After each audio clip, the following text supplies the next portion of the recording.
What are the best board breakers in Yu-Gi-Oh now that the Infinite Forbidden is legal? In this video, I'm going to cover over 30 board breakers and give you all the info you need to know about them. Now, before the NAWCQ, I was pretty confident that we would have a Tier 0 format, but the results have shown us that I was actually quite wrong on that. We've had a pretty diverse meta, with obviously Snake Eye Fiendsmith being the most dominant deck, but there's been a slew of other strategies as well that have managed to top multiple events. It's because of all this variety that you should know which board breakers are the ones you should prioritize. Also, we're in a very heavy hand trap based format. Most hand traps in the game today aren't impactful enough on their own. You really need to have multiple hand traps to stop any given combo. And while board breakers are very good, hand traps are kinda just better, because they can be used on either player's turn for the most part, whereas board breakers can only be used on your turn. So to make up for that difference, individual board breakers need to be as good, if not more impactful, than at least 2 hand traps. But as always, when I talk about these cards, I'll be placing them into 6 different categories. The first 4 are pretty straightforward. They are playable in most main decks, playable in some main decks, as well as playable in most side decks, and playable in some side decks. We also have niche, which is when there are very few decks that can utilize the card, or when there are very few decks where the card is good against. And our final category is just don't, which is very similar to the niche tier, but includes cards that are just worse options than other cards already on the list. But before we get to the list, make sure to smash the like button if you're excited for the video, subscribe to the channel if you haven't already. But with that being said, here are the best board breakers in the post-Infinite Forbidden competitive Yu-Gi-Oh formats. Starting off in alphabetical order, we have Alpha, Master of Beasts. Now, Alpha is a really solid card, but it's just outclassed nowadays by a lot of other cards like Dinowrestler Pankratops and Kashtira Fenrir. The reason Alpha is outclassed is because its effect isn't a quick effect, and that just makes it kind of unplayable. So for that reason, I'll place it in the just don'ts tier. Book of Eclipse is still seeing a good amount of play, and it's mostly for 2 reasons. The first of which is going to be that it can deal with pretty much any board that doesn't utilize a lot of link monsters by setting them face down. And second is because it's still pretty good when you're going first as well, especially in decks that use a lot of link monsters, or in strategies where you can summon a lot of monsters after the Book of Moon resolves. Now, it's not the best option because it can technically be negated by Ash Blossom, but that is pretty good in certain decks like Branded, for example, where you're trying to bait out an Ash Blossom before going for your Branded Fusion. I debated putting Book of Eclipse into the some side decks tier, but it's just not for every deck, so for that reason I'll place it into niche. Book of Moon is one of my favorite cards of all time, and unfortunately in this format it just really isn't that good. The fact that it targets, it only deals with 1 card, and at most it's kind of 1-for-1 removal really is unfortunate, so for that reason just don't play Book of Moon. Up next, I have 2 cards that are very similar in Change of Heart and Mind Control. Both of these cards are essentially just targeted effects that steal an opponent's monster, which is actually pretty good in this format. There isn't a lot of spell and trap negation in this format. It's going to be cards like Fiendsmith Desiree, you have Verudris in decks like Yubel or other strategies using level 10 monsters,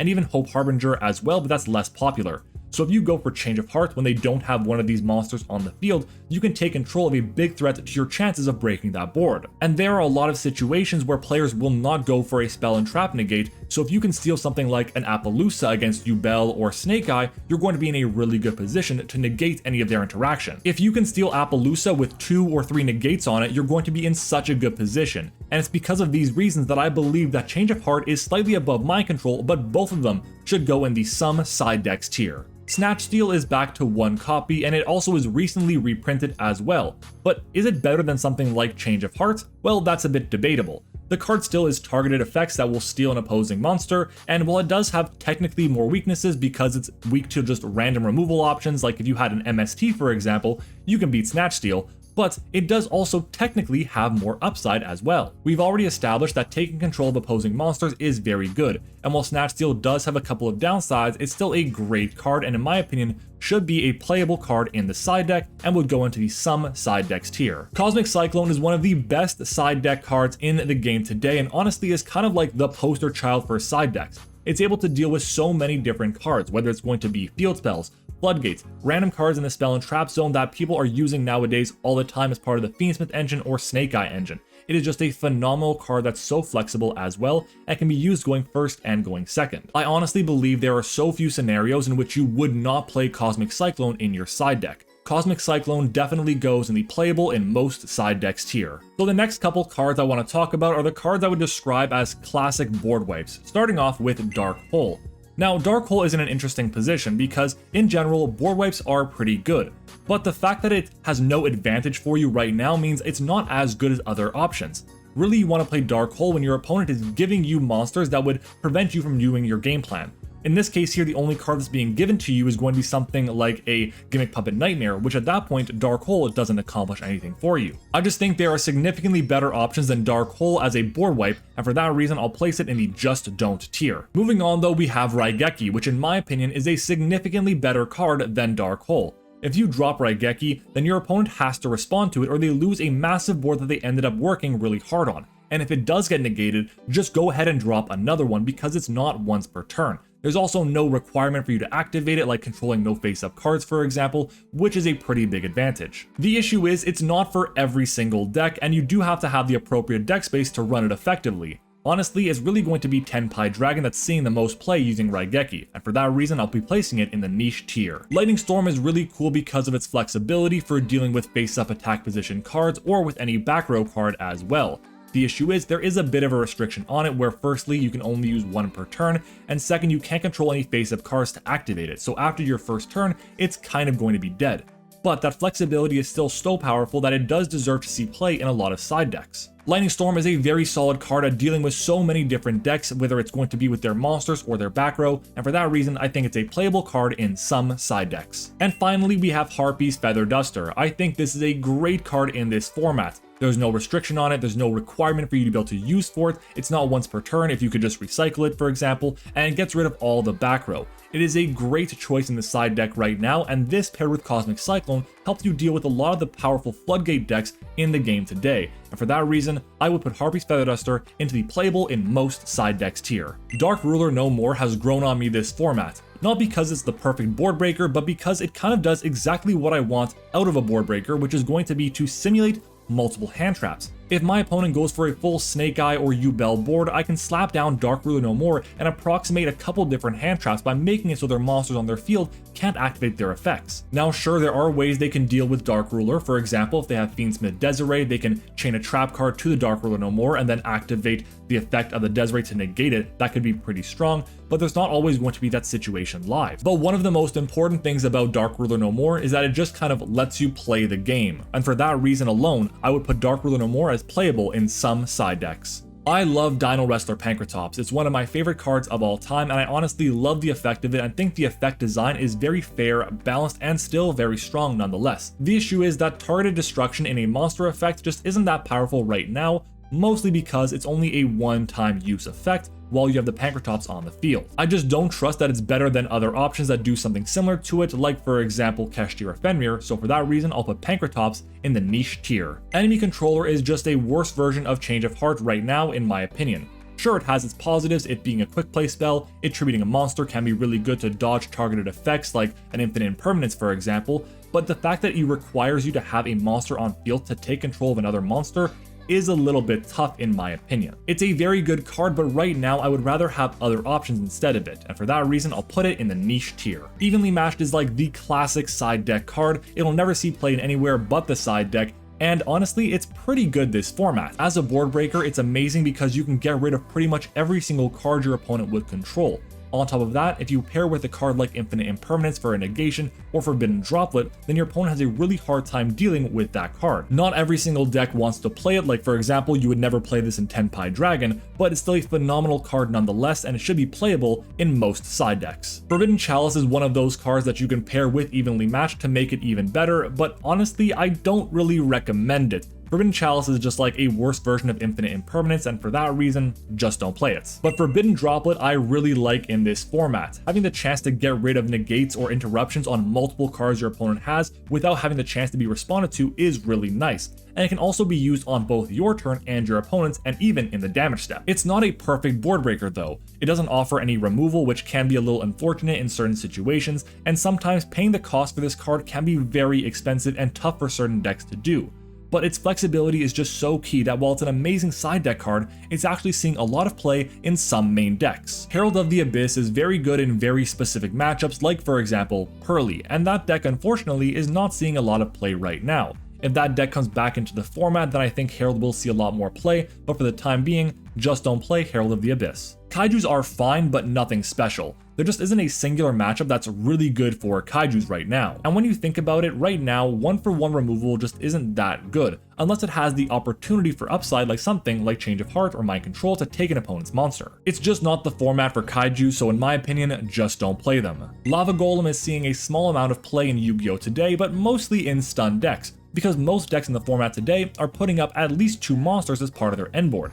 So having Lava Golem to get rid of them is pretty good, while also dealing burn damage to the opponents. It's also a 1-for-2, which is really nice, but again, you can't use your normal summon the turn you activate it, so it's for very specific decks. It just doesn't see a lot of play across many decks in the format today, so for that reason, I'll place Lava Golem in the niche tier. Sphere Mode is very similar to Lava Golem, but with higher upside. It does technically have a higher downside because if your opponent only ends on 2 monsters, then you can't really do too much with Sphere Mode. So while it is a 1-for-3 form of removal, it's not always going to be live because not every deck is going to put up 3 bodies on the field. And just like Lava Golem, you lose your normal summon, so it's only really playable in some decks, like for example, Runic Stun. Now I do think that in this format it's better than Lava Golem, but not so good that it's in a different tier, so for that reason, I'll put Sphere Mode in the niche tier as well. Kashtira Fenrir is crazy strong. It's an amazing going first and going second tool, and players are playing a Kashtira package in their decks for a good going first or going second option to diversify their interruptions on their opponent's turn or to be able to break boards very effectively. It's a card that just has to be answered. It can replace itself, it can get rid of bodies on the field or spell and trap cards.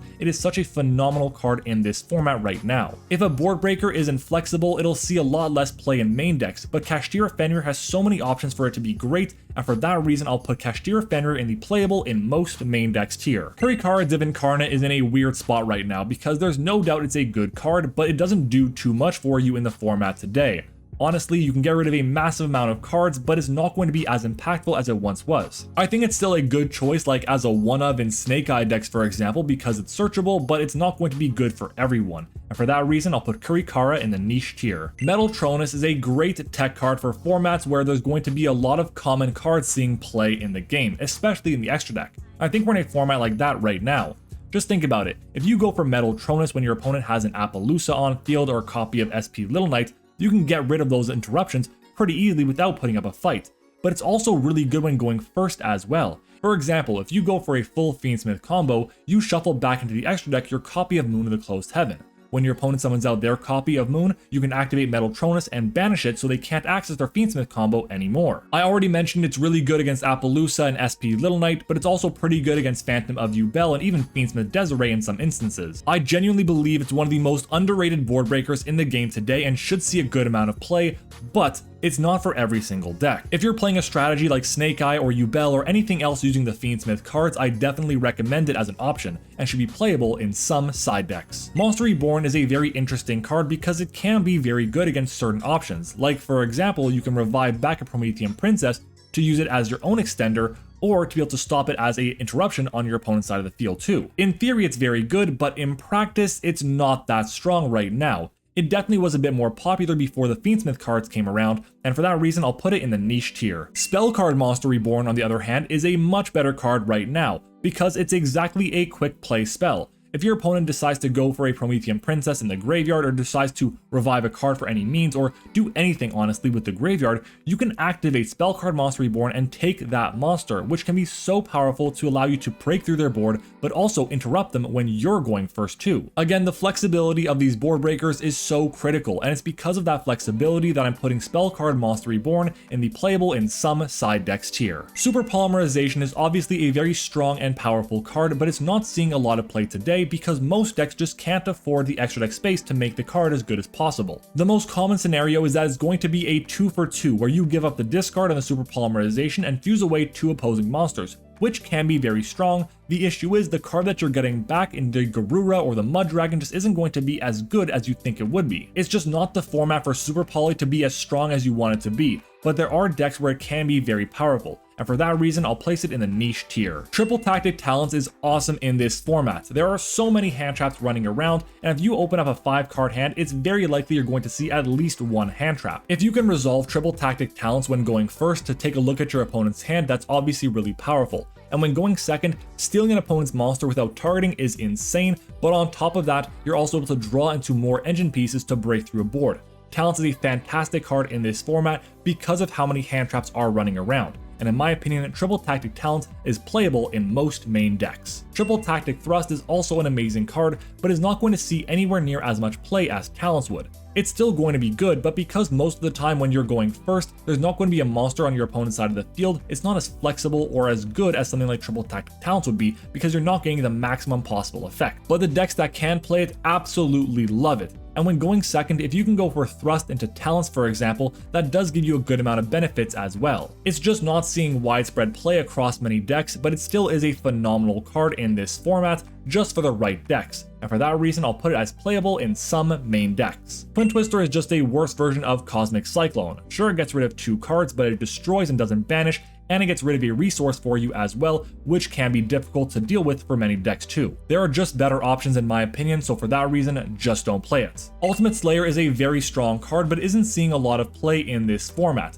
You really have to have the right deck for it, because if you don't have a lot of extra deck space to utilize Ultimate Slayer, then you're not going to be able to get the max benefit from that card. It has very high potential, and honestly, it is a solid choice, and it's got a bit more utility than other cards as well, so for that reason, I'll put it in the some side decks tier. And the final card we're going to talk about today is going to be Vesper Girsu. This is a brand new board breaker that came out in the Infinite Forbidden as a common.